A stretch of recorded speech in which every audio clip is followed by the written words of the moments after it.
नमस्ते दोस्तों, स्वागत है आपका आपके अपने YouTube channel daily current affair simplified पर। दोस्तों, जैसा कि हमारे चैनल का नाम से ही जाहिर है, डेली करंट अफेयर्स सिंप्लीफाइड। हम इसमें कोशिश करेंगे डेली करंट अफेयर्स के जो भी क्वेश्चन सामने आते हैं उनको हम अच्छे से सिंप्लीफाई करें, अच्छे से एक्सप्लेन करें।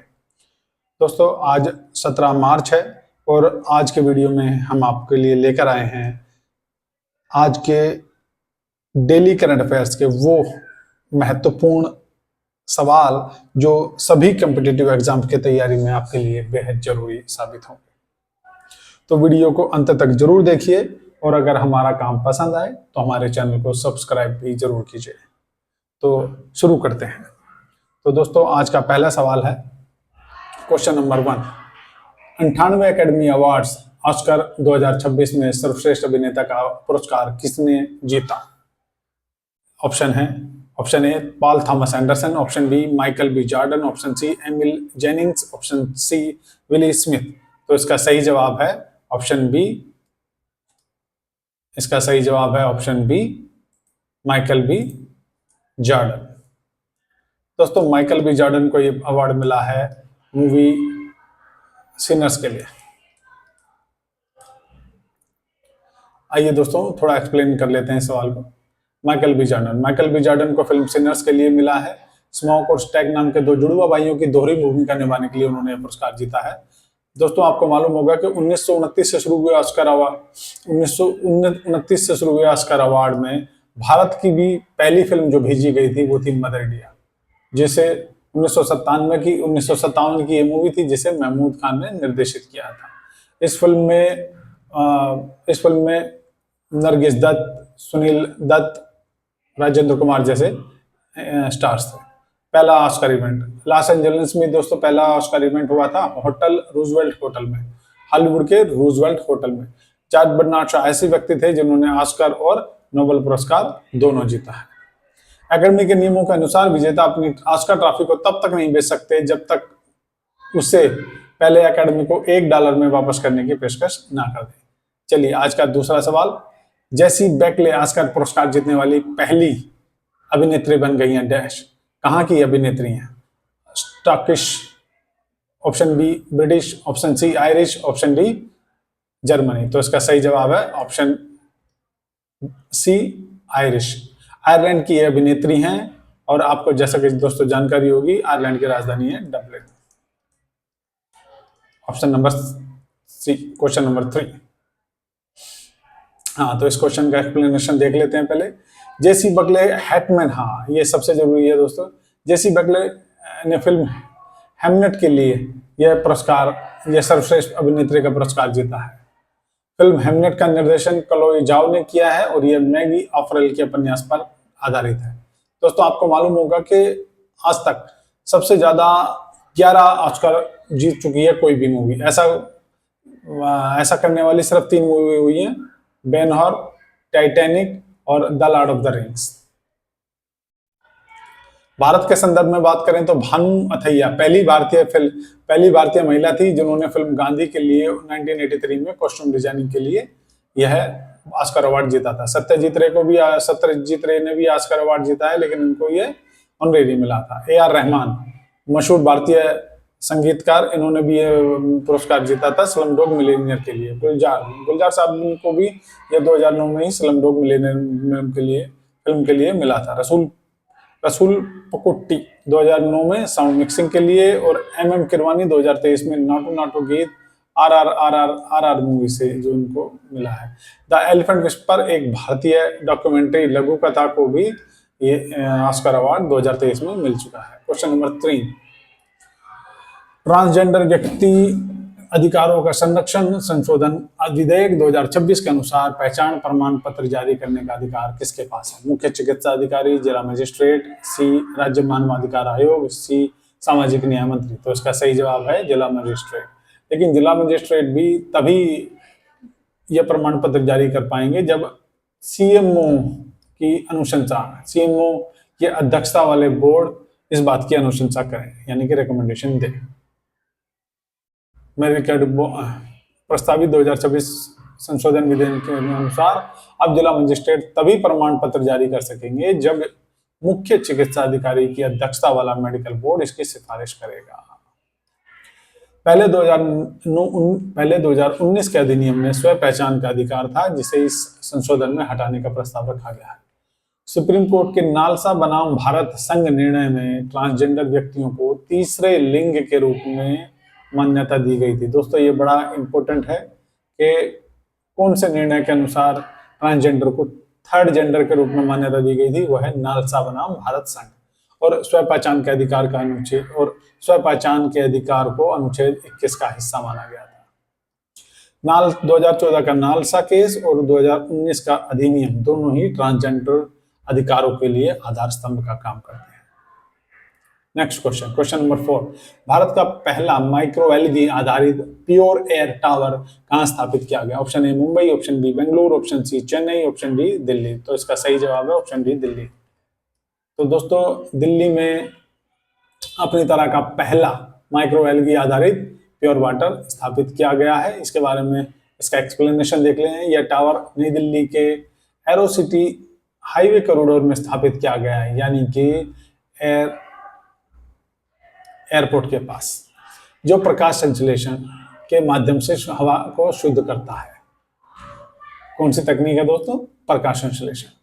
यह मशीनों के बजाय जीवित माइक्रो एलगी का उपयोग करता है और उसे CO2 नाइट्रोजन ऑक्साइड और PM के 2.5 और PM10 जैसे प्रदूषकों को सोखता है और ऑक्सीजन छोड़ता है। माइक्रो एलगी एक कोशिकीय जीव है जो ताजे और समुद्री जल दोनों में पाया जाता है और प्रकाश संश्लेषण के माध्यम से कार्बन सोखते हैं, यानी कि कार्बन डाइऑक्साइड सोखते हैं। दुनिया की लगभग 50% ऑक्सीजन का उत्पादन भी ये करते हैं। नेक्स्ट क्वेश्चन नंबर 5, स्वीडन आधिकारिक तौर पर किस तिथि को उत्तरी अटलांटिक संगठन नाटो का 32वां सदस्य बना? 4 अप्रैल 1949, 17 मार्च 2026, 7 मार्च 2024, ऑप्शन डी 15 अगस्त 1923। तो इसका सही जवाब है 7 मार्च 2000। तो इसका सही जवाब है 7 मार्च 2026 होना चाहिए दोस्तों। 7 मार्च 2026 को स्वीडन इसका 32वां सदस्य बना और फिनलैंड जो था दोस्तों, फिनलैंड था इसका 31वां सदस्य। आपको मालूम होगा दोस्तों 1949 में नॉर्थ अटलांटिक ट्रीटी ऑर्गेनाइजेशन की स्थापना हुई थी, जिसका आर्टिकल 5 कहता है कि एक सदस्य पे हमला सभी पे हमला माना जाएगा। दोस्तों यूक्रेन ने भी इसकी सदस्यता लेने की कोशिश की थी, लेकिन रूस के साथ उसका युद्ध छिड़ गया और अभी भी वो सदस्यता अटकी हुई है और यूक्रेन उसका सदस्य नहीं है। और बात करते हैं तो स्वीडन फिनलैंड हो गया, हाँ ठीक है। इसका मुख्यालय ब्रुसेल्स बेल्जियम में है दोस्तों और वर्तमान इसके चीफ हैं मार्क रूटे। क्वेश्चन नंबर 6, 15 मार्च 2026 को भारत निर्वाचन आयोग इलेक्शन कमीशन ऑफ इंडिया द्वारा किन 5 राज्यों केंद्र शासित प्रदेशों के लिए विधानसभा चुनाव कार्यक्रमों की घोषणा की गई है? Option number A Assam, Kerala, Tamil Nadu, Paschim Bengal और पुडुचेरी। ऑप्शन बी उत्तर प्रदेश, पंजाब, उत्तराखंड, गोवा और मणिपुर। ऑप्शन सी बिहार, हरियाणा, महाराष्ट्र, दिल्ली और Jammu and Kashmir. Option D Karnataka, Telangana, Andhra Pradesh, Odisha और सिक्किम। तो उसका दोस्तों सही जवाब है असम, केरल, तमिलनाडु, पश्चिम बंगाल और पुडुचेरी। दोस्तों चलिए इसका एक्सप्लेनेशन देख लेते हैं। असम, केरल और पुडुचेरी में 9 अप्रैल को होंगे, एक चरण में मतदान होगा। तमिलनाडु में भी 23 अप्रैल को एक चरण में मतदान होगा। पश्चिम बंगाल में 2 चरणों में मतदान होंगे और 4 मई 2026 को वोटों की गिनती होगी, मतगणना होगी। जैसे ही ये इलेक्शन कमीशन की घोषणा हुई है, इसलिए मॉडल कोड ऑफ कंडक्ट लागू हो गया है। भारत निर्वाचन आयोग एक स्वतंत्र संवैधानिक निकाय है दोस्तों, ये बड़ा इंपॉर्टेंट क्वेश्चन है। संवैधानिक निकाय है, इसके एक मुख्य चुनाव आयुक्त और 2 चुनाव आयुक्त होते हैं, जिनकी एज मैक्सिमम जिनका चयन होता है 6 साल के लिए या 65 ईयर्स ऑफ द एज के लिए, जो भी विच एवर इज अर्लियर। स्थापना दोस्तों, स्थापना होती है इनकी इलेक्शन कमीशन ऑफ इंडिया की 24 जनवरी 1950 को, जो कि भारत में संघ और राज्य चुनाव प्रक्रिया के संचालन के लिए जिम्मेदार है। संविधान के अनुच्छेद 324 के तहत यह संसद राज्य विधानसभा राष्ट्रपति और उपराष्ट्रपति के चुनावों का अधीक्षण करता है, निर्देशन करता है और नियंत्रण करता है। भारत के पहले चुनाव आयुक्त थे सुकुमार सेन और वर्तमान में हैं ज्ञानेश कुमार। देश में 1951 में पहले लोकसभा चुनाव हुए थे। क्वेश्चन नंबर 7, भारतीय सर्वोच्च न्यायालय के अनुसार ओबीसी की क्रीमी लेयर निर्धारित करने के लिए मुख्य आधार क्या होना चाहिए? ऑप्शन ए केवल माता पिता का वेतन, ऑप्शन बी केवल संपत्ति का मूल्य, ऑप्शन सी सामाजिक स्थिति और पदानुक्रम, ऑप्शन डी निवास स्थान। तो इसका सही जवाब है सामाजिक स्थिति और पदानुक्रम। इसका एक्सप्लेनेशन देख लेते हैं दोस्तों। सामाजिक स्थिति और पदानुक्रम, जैसे कि ऑप्शन सी ये सही जवाब है। सुप्रीम कोर्ट ने हाल ही में स्पष्ट किया है कि केवल माता पिता की आय या वेतन क्रीमी लेयर को निर्धारित करने का एकमात्र आधार नहीं हो सकता। न्यायालय ने कहा कि सामाजिक स्थिति और सेवा पदानुक्रम अधिक महत्वपूर्ण है, क्योंकि आरक्षण का उद्देश्य जो है सामाजिक पिछड़ापन दूर करना है। ऐतिहासिक केस इस संदर्भ में जो भी था, जो कि क्रीमी लेयर की अवधारणा को स्पष्ट करता है, वो है इंदिरा साहनी बनाम भारत संघ। 1992 में इसी केस में क्रीमी लेयर की अवधारणा सामने आई थी। वर्तमान में क्रीमी लेयर के लिए जो आय सीमा है वो है 8 लाख रुपए प्रति वर्ष।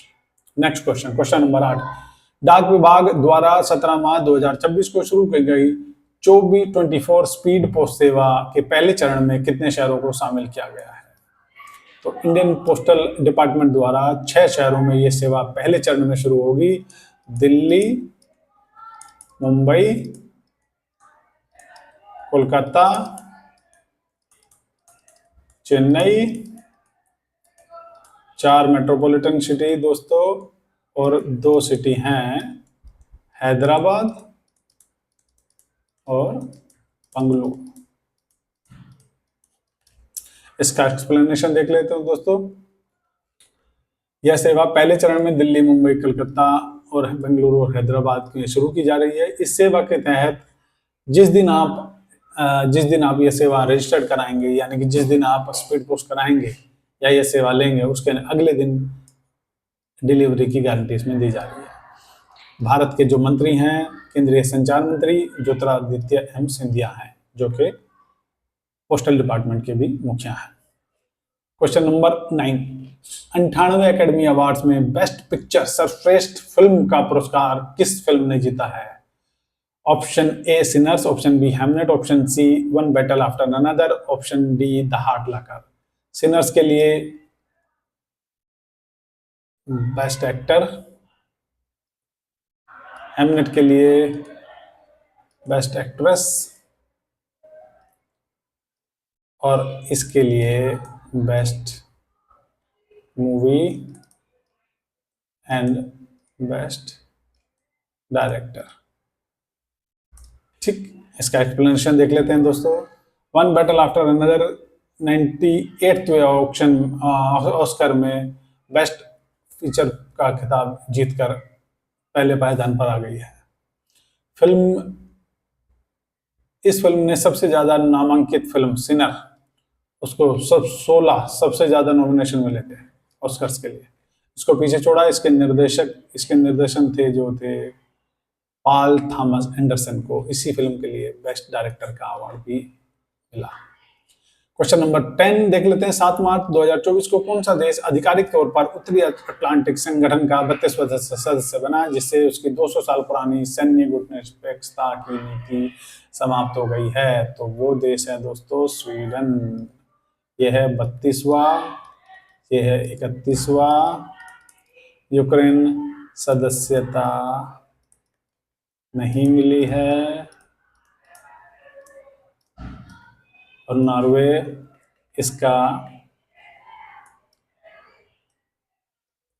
1949 से ही सदस्य है। इसका एक्सप्लेनेशन देखते थे।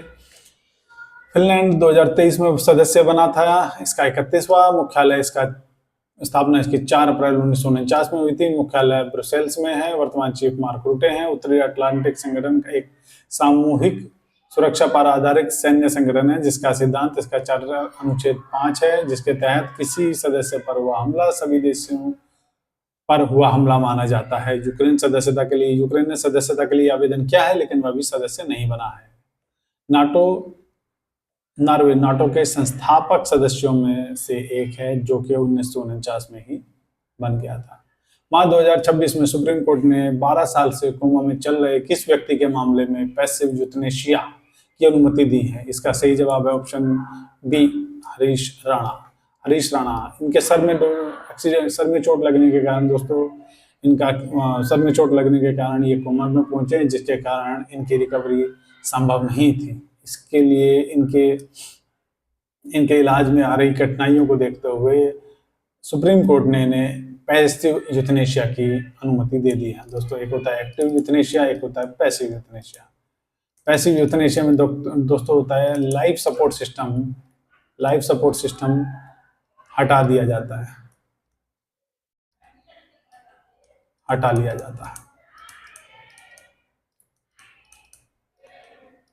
और एक्टिव यूथनेशिया में दोस्तों जब डॉक्टर्स को लगने लगे कि इस पेशेंट का मतलब इलाज संभव ही नहीं है और मृत्यु के अलावा इनका कोई और विकल्प हो नहीं सकता, तो उस केस में एक्टिव यूथनेशिया का इस्तेमाल किया जाता है। एक्टिव यूथनेशिया में इंजेक्शन वगैरह से मृत्यु के नज़दीक पेशेंट को छोड़ दिया जाता है। आइए इसका एक्सप्लेनेशन देख लेते हैं। 11 मार्च को सुप्रीम कोर्ट ने हरीश राणा के लिए आर्टिफिशियल लाइफ सपोर्ट को हटाने की अनुमति दे दी थी। ये 2013 से कोमा में थे। संवैधानिक आधार, यह निर्णय अनुच्छेद 21 के तहत दिया गया है। सम्मान के साथ मरने का अधिकार। यूथनेशिया का अर्थ है जीवन रक्षक प्रणालियों को हटाना ताकि प्राकृतिक मृत्यु हो सके। अरुणा शानबाग का जो मामला है, अरुणा शानबाग 1973 से 15 प्रमुख मामला सुप्रीम कोर्ट में इच्छा मृत्यु के लिए आवेदन किया। सुप्रीम कोर्ट ने इनके इच्छा मृत्यु के आवेदन को खारिज कर दिया था, लेकिन 2026 का मामला हरीश राणा का है, जिसमें सुप्रीम कोर्ट ने इनके एप्लीकेशन को अलाउ किया। नेक्स्ट क्वेश्चन नंबर 12, 13 मार्च 2026 को दिव्यांगजनों की प्रतिभा का जश्न मनाने के लिए पर्पल फेस्ट का आयोजन कहाँ किया गया? इसके ऑप्शन देख लेते हैं दोस्तों। Option A Lal Qila Delhi, option B Rashtrapati Bhavan Nai Delhi, option C Vigyan Bhavan Nai Delhi, option D India Gate Nai Delhi. तो इसका सही जवाब है दोस्तों राष्ट्रपति भवन नई दिल्ली। राष्ट्रपति भवन के अमृत उद्यान में दोस्तों ये दिव्यांगजनों के लिए पर्पल फेस्ट का आयोजन किया गया। आइए इसका एक्सप्लेनेशन देख लेते हैं। पर्पल फेस्ट दिव्यांगजनों के समावेश और सशक्तिकरण को बढ़ावा देने के लिए एक राष्ट्रीय स्तर का उत्सव है। राष्ट्रपति भवन के अमृत उद्यान में किया गया। अमृत उद्यान को ही पहले मुगल गार्डन के नाम से जाना जाता है।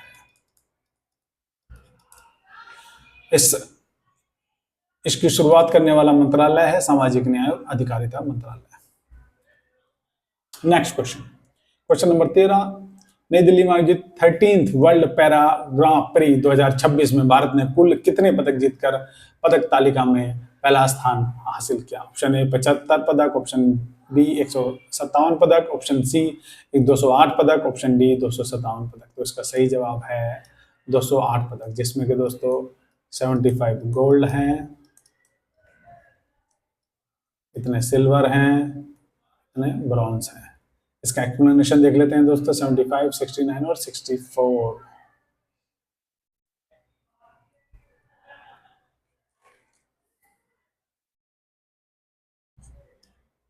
तो दोस्तों 75 गोल्ड जीते हैं और 69 सिल्वर जीते हैं और 64 जीते हैं bronze medal. World para athletic grand prix एक अंतर्राष्ट्रीय एथलेटिक प्रतियोगिता है जो विशेष रूप से दिव्यांग एथलीटों के लिए आयोजित की जाती है। मेजबान इस बार का भारत रहा। भारत में ये नई दिल्ली के जवाहरलाल नेहरू स्टेडियम में आयोजित की गई है प्रतियोगिता। रूस 35 पदकों के साथ दूसरे स्थान पर रहा।